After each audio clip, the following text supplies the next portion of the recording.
There was once a prince who wished to marry a real princess.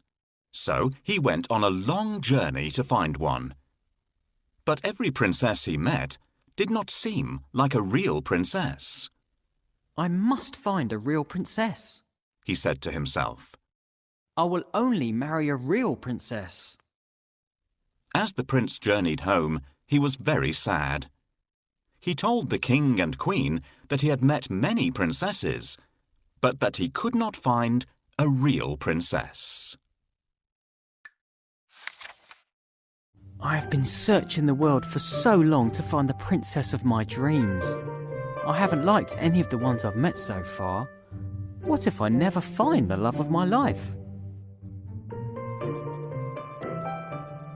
This princess's yawn is so loud. It's like a foghorn. What's more, she doesn't even cover her mouth.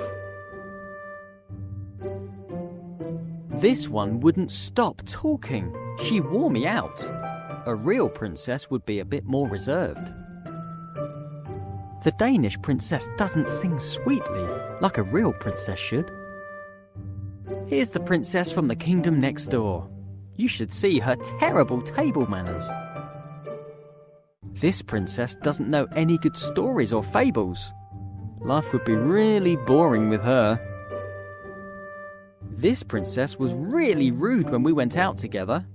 She was far too nosy and kept asking how rich I was. This princess is from the distant kingdom of 3 Nines. She doesn't care how she looks.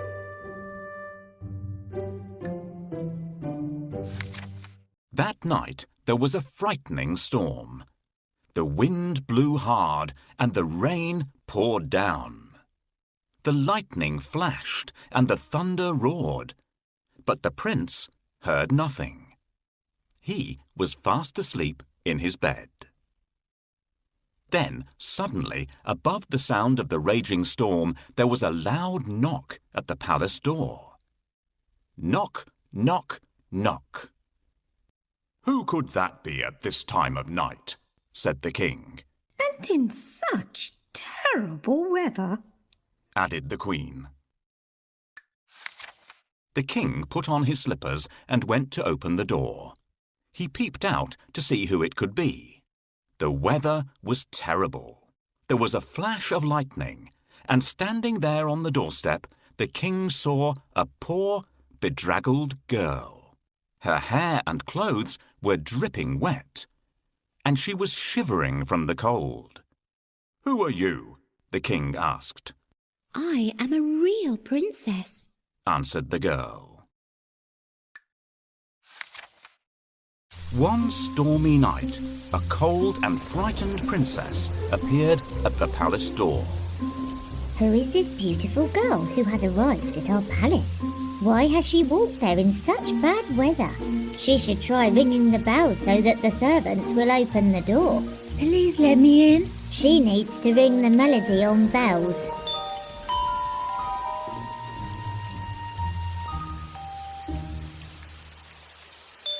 No, it doesn't sound like that. Listen to how it really sounds.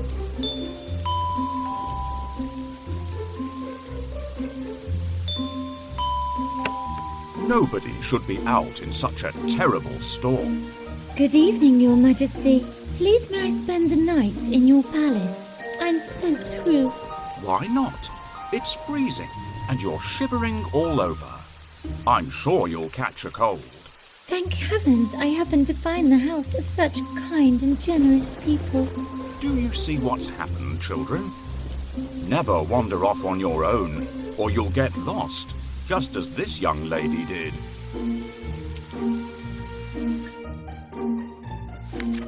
The king let the princess in, and the queen said that she could sleep that night in the spare bedroom.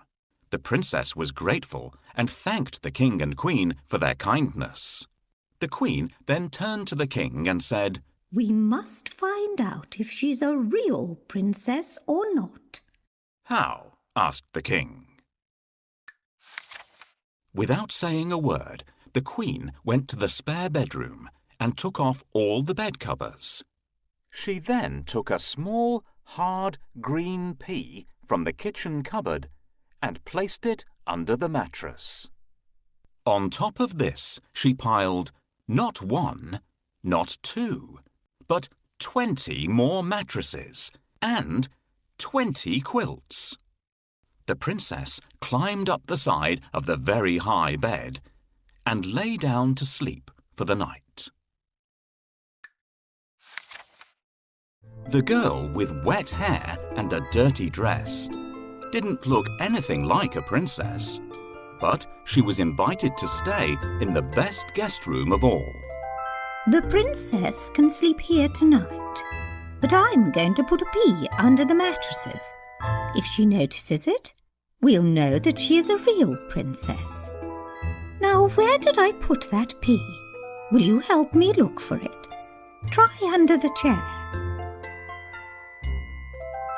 No, it's not there. Perhaps our little kitten played around with it. Oh, I wish they'd leave me to get some sleep. What are you looking for, Your Majesty? I can't find it here either. I might have put it in the drawer. Check in there. Can you help me hide the pea? Tap on the pea and then the bedding.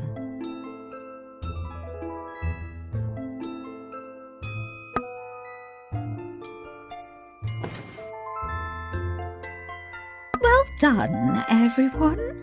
We did it. Here comes the princess. It's time for me to go downstairs. What a lovely person this young lady is.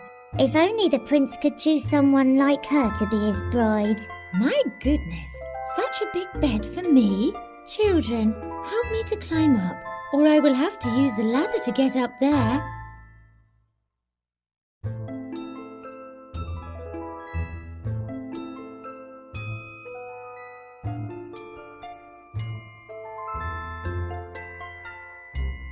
Thank you, children. I have never slept on such an uncomfortable bed. It feels as if I'm lying on a mattress made from rocks.